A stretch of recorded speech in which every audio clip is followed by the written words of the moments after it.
in his first term, Putin really worked very hard to get close to NATO. That was one of the very first policies that he followed, to build a genuine partnership with the European Union. He was desperately keen to become a full member of what was the G7, and it became the G8. He was the first leader to offer support to the Americans after 9/11. So you saw a lot of positives in his first 4 years. Roderic Lyne, UK ambassador to Moscow between 2000 and 2004. Very good morning to you. Can I just start by asking, when you went to Moscow as ambassador for that first time, how did you come to view Putin in those early days? Well, Putin had only just become president, and people around Moscow, the Russian elite, weren't at all sure what kind of a person he was. A lot of them thought he would be rather weak, transitional. He'd been put in there by Yeltsin. Basically, they thought to do the bidding of Yeltsin's family. And it seemed to me, as I studied Putin and then eventually met him when Tony Blair came out in March of 2000, that there were actually two Putins. There was a Putin who was a rational pragmatist who wanted to modernize Russia, wanted to improve the economy, very much wanted to get closer to the West and attract Western investment, and who had genuine political skills, was really genuinely popular in Russia. But there was another side to Putin who was insecure, chippy, suspicious. You could see the sort of ruthless ex-KGB officer in him. And you particularly saw that over Chechnya. They were conducting a brutal war in Chechnya at the time. And whenever people tried to discuss the war with Putin, whether they were Russians or foreigners, he would just get angry. He would get very emotional, and he wouldn't have a rational discussion. And I felt, in that early period, that the rational pragmatist was on top, but from time to time you saw flashes of the other Putin, of whom we've seen more and more over the subsequent years. Why do you think that second part of him came out? Why do you think it's come to the fore? Well, I think a number of things changed. In his first term, Putin really worked very hard to get close to NATO. That was one of the very first policies that he followed, to build a genuine partnership with the European Union. He was desperately keen to become a full member of what was the G7, and it became the G8. He was the first leader to offer support to the Americans after 9/11. So you saw a lot of positives in his first 4 years. So why did it change? I think there are really probably three reasons. One is that he had hoped that by getting close to the West, that we would at least give verbal support to what he was doing in Chechnya. His war went very badly there. He lost the Chechen war. He eventually handed Chechnya over to a gang of thuggish warlords, the Kadyrovs, who are still running Chechnya now. He'd never gained proper control of Chechnya. So that was one thing, I think, that really affected his mentality. But there were two other factors. One is the oil price. When Putin came to power, Russia was very weak. It was impoverished.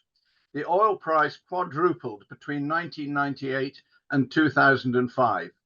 And I was there as the price was going up, and you suddenly sensed the Russians saying, hey, we're not poor anymore, we're rich.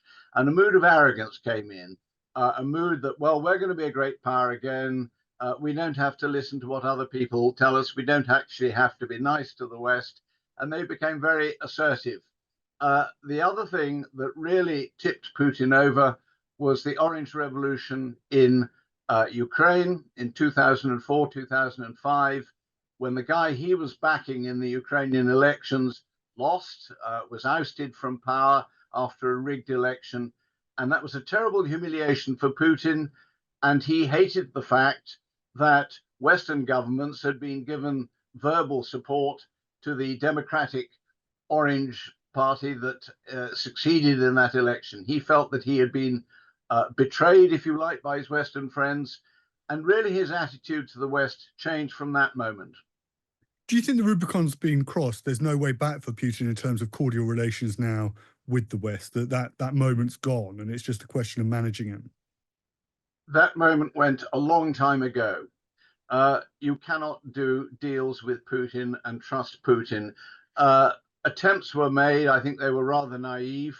You may remember that the Obama administration, led by Hillary Clinton in this instance, tried to do a reset with Russia in 2009.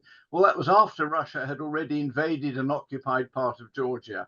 And it was quite clear by then that Putin was beginning to clamp down inside Russia. He turned away from democracy. He had made a very, very aggressive speech in Munich, famously in 2007, attacking America. And the Obama reset failed. Then David Cameron tried. David Cameron thought that when Putin came to the London Olympics in 2012, that he'd got on rather well with Putin. And I think somewhat naively in 2013, he went out to Sochi and he was very hugger-mugger with Putin.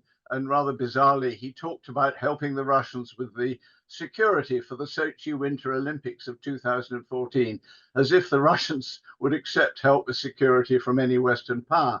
And that failed. And in 2014, of course, we saw that Putin invaded Crimea. And the moment that Putin started attacking Ukraine, occupying Ukrainian territory, and this now goes back for 10 years, was, I think, the time at which any thought that any form of charm offensive with Putin was going to work. You have to forget about it. The other thing that's been happening in Russia really over the last 12 years is that Putin, who, as I say, at the beginning of his reign was genuinely popular and I think a real political figure, no longer has that appeal in Russia.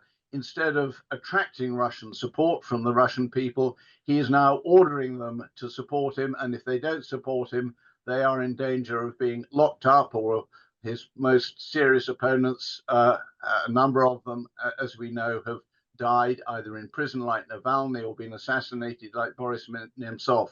So we are now dealing with somebody whose insecurity comes out in the fact that he has got to run Russia in a neo-Stalinist way, who cannot be trusted, and who certainly is not going to ever, I think, voluntarily allow Ukraine to be a fully sovereign, independent state with Russia respecting its borders. It will need a change of leader in Russia for that to happen.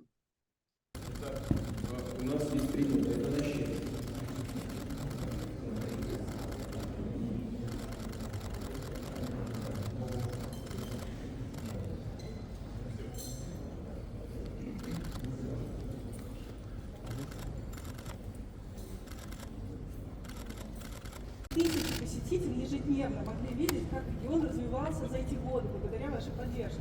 Ну, еще недавно мы с вами нуждались в опеке, сейчас мы взяли под шефство территорию одного из новых регионов.